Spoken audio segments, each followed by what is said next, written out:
Hi, this is Robert Clickybeard and David Anderson with the Commercial Landscaper podcast. We're going to take 20 minutes of your life to deliver some amazing business content from accomplished leaders to bring you value, to scale your business, and to better yourself personally. And really, hopefully, you enjoyed. Cheers, everyone. I'm super excited today to be joined by Genesis Amaris Kemp. Genesis, welcome to the show. Thank you so much for having me, Robert. It is a pleasure to be here with you today. Well, thank you. Thanks for joining me. I'd love to hear your story. So, for my audience, I'd love to just hear about your background, where you've come from, what's your experience in the business world, just to sort of give the audience a good, good background to you. So after spending 15 years as a whole in corporate America, 12 of them being primarily oil and gas and energy sector, life took me on this roller coaster ride, and it's a hell of a ride. And it spit me out into the E bucket, which is entrepreneurship. And after going through life challenges and setback, I said, well, you know what? I could either wallow in the pity or I could get off my high knee and do something about it. So I chose to do just that. I am now a visionary life coach where I'm helping people envision their end in mind and work backwards so they could turn those dreams into realities and stop living life in someone else's shadow. I'm also a motivational speaker, the podcast founder and host of Gems Podcast. And then I am an author. So I have 2 books on the market and 3 book collaborations with the 4th one on the way.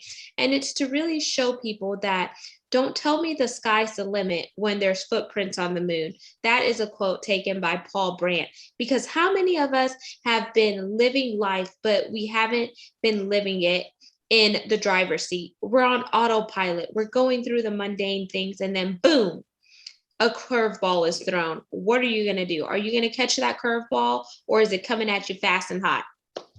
Nice. I love it. I love it. That's a great intro. So tell me about your 4th book coming. What's that all about?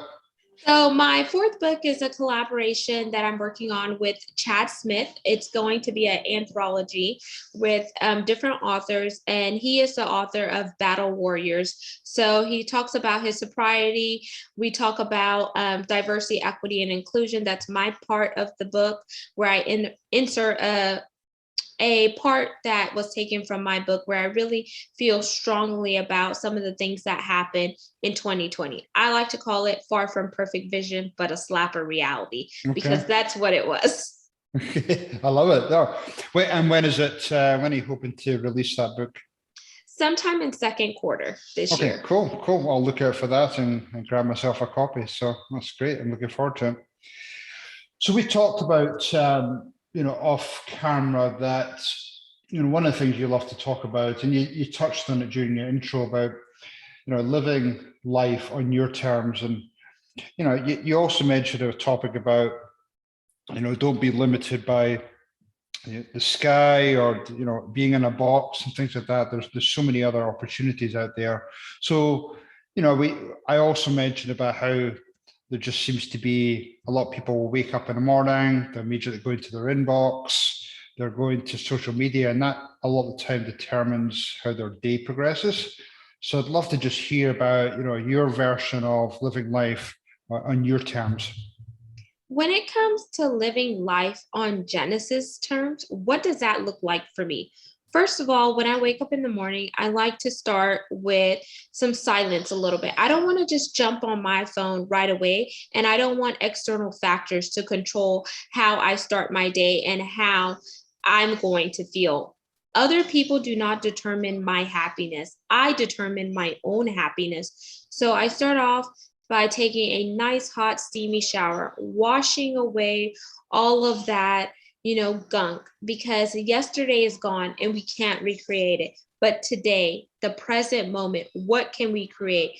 And while I'm in the shower, I like to listen to something that's either going to help me with personal development, meaning that it's going to jumpstart, it's going to get my engine going, it's going to fire me up, because I want to seize the day and I want to take all opportunities on. And you know what? Live it in the driver's seat. Another thing that I do sometimes is I pray in the mornings because I'm so grateful to be woken up to see another day, because some people weren't fortunate. Some people went to bed and didn't even open up their eyes. So 6 feet above the ground is hands down better than 6 feet in the ground. Another thing that is so mindful is whenever I'm brushing my teeth, I like to have positive affirmations that I recite to myself afterwards, where I put my hand on my hip, which is my power pose, and I say, I am smart, I am beautiful, I am intelligent, I am wealthy, happy, healthy, whole, successful. All the things that I want in my life, I like to recite them, not just internally, but outwardly, so I could hear them back. And that fires me up. It gets me going. It gets my adrenaline rushing, because so many times we're so consumed with the negativity that's out in the world. We're consumed with social media, where everyone thinks social media is the driving factor. But what happens when you start going on social media? You start scrolling, and 30 minutes pass by, an hour pass by. What have you done for yourself but entertain and like someone else's story and build them up? When in actuality, you're not even building yourself up. So are you really living life on your terms, or are you living life in the terms of other people, trying to complement what they're doing or trying to assume their identity and feel like you have a sense of belonging with someone who doesn't even know you? No, I And love that. Go ahead, sorry. no, because it's so true. Think about it here, Robert. Have you ever been in a situation, whether you were an employee for a time period and they gave you directions on how to do your job, when it needed to be done, your performance review, and etc. You were playing into them, because at the end, what were you getting in exchange? You were getting money. So you were trading your time for money. You were complimenting them, building their dreams, building their empire and their foundation. And Robert was just going there for a paycheck. But did they ever say, Robert, who is it that you would like to be outside of this company? What are some of your goals and your endeavors that you want to see come to life? Did that ever occur to you or happen for you, Robert? It did not, but it's something I coach on now, because I think, as you say, it's very important that, yes, you can have business plans, the strategic plans and everything in place, but the people part, the personal part is really important. You've got to make sure that people are happy in themselves. So I'm a big believer in, doing that, those personal development plans where the employers are seeing some of the goals that they want to achieve, and then what are the ways that we can then help them on that roadmap. Yes, we have to look for ways to bridge the gap, because that's where inclusivity comes in. That's where a sense of belonging comes in. If that person feels like they belong, then they are going to want to stay with the company for the long haul, because they're not just seen as a number or a check the box, but they feel like they are not just an employee, but family with a capital F. So if they feel like family, they're going to want to produce and put in more. Another thing to help me live life on my terms is to establish boundaries. Why do people set up boundaries? It is to let people know who are on the outside coming into your life. These are my boundaries. This is a sign of you establishing respect. If you don't respect yourself enough, how do you expect someone else to respect you? No, I If agree. if you don't control your calendar, then anything is just going to get on there. And before you know it, are you going to say that you accomplished your to-do list, or what did you accomplish for the day? Because you were all over the place. You weren't in the driver's seat. You were letting somebody navigate you. You were merely a coordinate to somebody's GPS. Yeah. Question on that. So you did a good job at the beginning talking about your routine in the morning with the shower, and maybe even a bit of meditation. What type of things are you setting in terms of setting some goals for the day?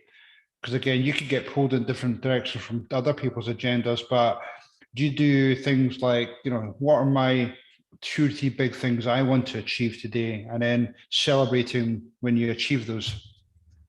Yes, so I put things on my calendar, and my calendar acts as my accountability partner. So that's the partner that doesn't talk back to me and doesn't argue. Another thing that I do is whenever I am in certain meetings, I always put my phone on D&D, which is do not disturb, because I want to spend uninterrupted time engaging in that meeting just as much as that person is engaging with me. So I won't be distracted. If I'm doing something that is mindful, like a mindful exercise like journaling, I also put my phone on do not disturb, so I could really spend time to be still and quiet and really listen to that mind body connection and see where I want to go, whether it's making a to-do list for the next day, whether it's strategizing on who are some of the brand sponsors that I want to be reaching out to for my podcast, or maybe it's working on my other businesses, because I do have multiple streams of income that I am building up. So those are some of the things that I do there.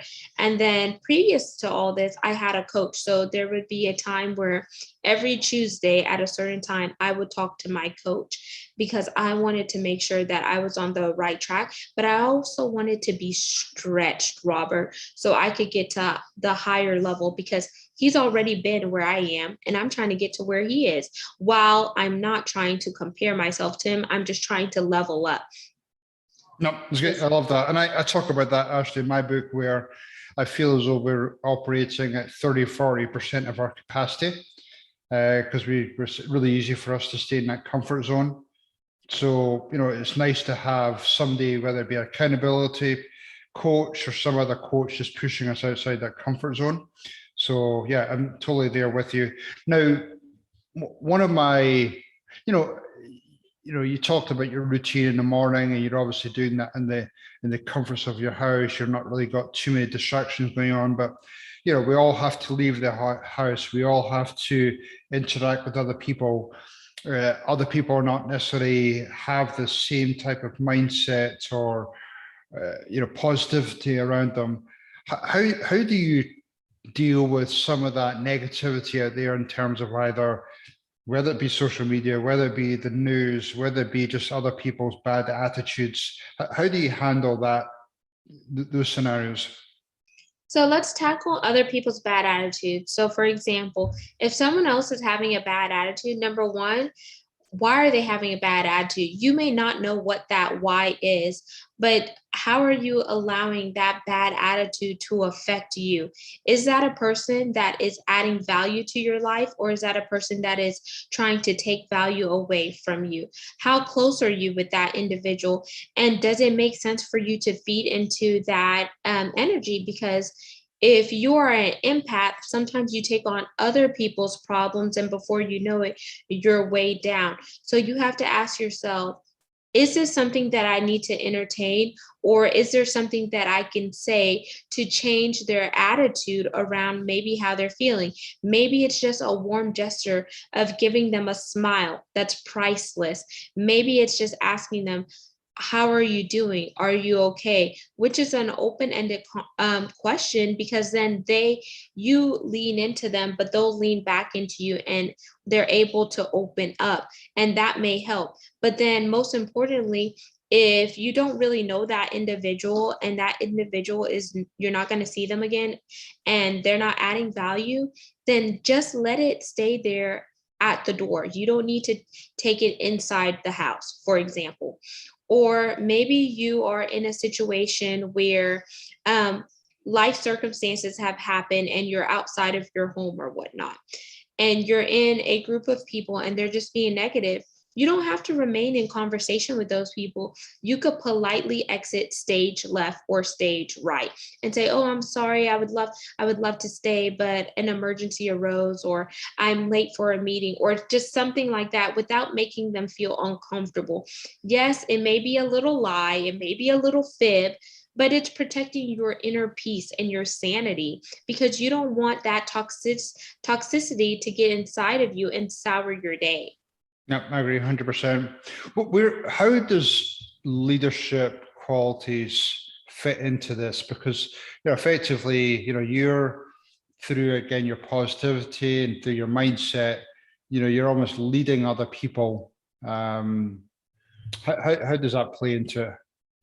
So with leadership, I think about my core values. What are my core values and how would I like others to follow me? Because when you're a leader, people are always going to be looking at you, regardless if you know it or you don't.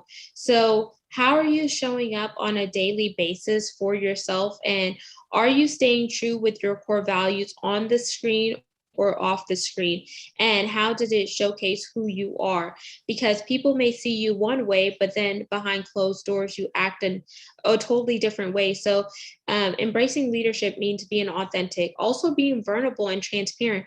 You're going to have bad days too, and you may not always be firing on 100% or hitting all those cylinders. But you know what? We're human. We all do it. So, having grace and mercy on yourself just as much as you extend grace and mercy to somebody else. That's about a leader. If you screw up and you say something or you do something, just say, you know what? I'm human. Human. I made a mistake. Own up to your freaking mistakes and move on. And I think a leader is going to be well represented there if they just say, you know what? I really messed up. I shouldn't have said that, but they got the best of me. Like, for example, let me just be transparent here, Robert. I run a radio show on a monthly basis, and I have at least 12 million people that listen to it or more. It's internet based. And one day a lady came on and she said something that was very offensive about my relationship and my husband. And I literally told her on live air, I'm sorry, but you're full of bullshit. And before I realized it, the faux pas and the word vomit was already out of my mouth. So at the end of my segment, my hour-long segment, I get a phone call from the producer, Genesis.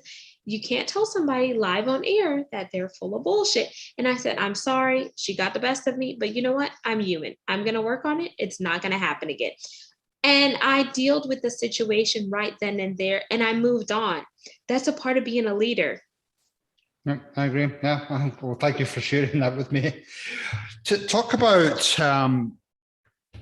we're always trying to improve ourselves. We're looking around, but you made a comment at the beginning about showering, getting rid of that muck from the day before. How often do you look back and celebrate the wins? Because you made another comment about, you're always trying to fill that gap, which is good in some ways, but it's also good to go and celebrate the gains as well. So one way that I do is, like I mentioned, journaling in this segment. So if I write down one of my wins, whether it's a small win or a big win, it's worth celebrating because that win helped me get to where I am today. Like, one win is my book, Chocolate Drop in Corporate America, From the Pit to the Palace. I put that book out not to be controversial, but to talk about diversity, equity, inclusion, and belonging. I talked about how I started at the bottom of the totem pole as an administrative assistant and climbed up the corporate ladder. I talked about how I had to take ownership of my career because I didn't want to be in a box or contained. And I celebrate that win. And every time I see my book, Robert, Chocolate Drop in Corporate America, From the Pit to the Palace, I smile because it lets me know that that was a win and my book is going on to help other people. When I see my podcast growing to being ranked in the top 5% globally, it was hard work to get there, but I'm striving for more. So I celebrate the small win of the metrics, but I don't let the metrics drive me.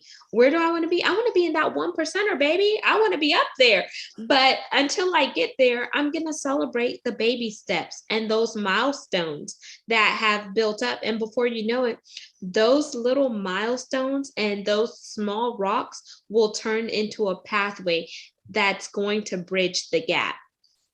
No, I love it. I love it. So how do people get hold of you to either learn more, maybe to get a copy of your book, just to follow you? What's the best way for them to do that? So my website is Genesis Amaris Kemp, my name.net, and it will have all of my contact information there. For those of you who like to be on social media, I'm on Instagram and Facebook as Genesis Amaris Kemp. For you people who like to tweet on Twitter, I am there as Genesis A. Kemp. And all of my information will be on a one-stop, one-tap app, which is genesisamarisKemp.net. You'll find my podcast, my radio show, my books. I'm also giving away some freebies for the listeners of Robert's community. So for those of you in health and wellness, I'm giving a free health assessment, and I'm also giving away a free health product that could be found on my website. And for those readers out there who were intrigued by the title of my book, I'm giving away the first chapter for free, and that is on my website. Awesome. Sorry, go ahead. No, and once again, the book name is Chocolate Drop in Corporate America, From the Pit to the Palace. So that chapter is free, and you'll see the other book collaborations that I've done. Cool, that's awesome. Yeah, very impressive list of achievements there. So well done, Genesis. So Genesis, thank you for your time today. It's been very informative. Hopefully my listeners will get a few nuggets from your giveaways today, and hopefully they'll follow up with you through your website. So thank you again, Genesis, for your time. My pleasure, Robert. And all of you amazing people, remember, glow up because the world needs you to illuminate your shine. Awesome, thank you. Hopefully that was pure dead brilliant for you today, and you got some great takeaways for your business or for your personal life. This is Robert Clinkenbeard along with David Edmondson. I would love to get you and your friends to join us on your journey. If you have any ideas for future speakers, or if you just want to pass this on to friends, family, other business colleagues to sign up and subscribe, that would be awesome. Anyway, thanks everyone, and have a great 2022. Cheers.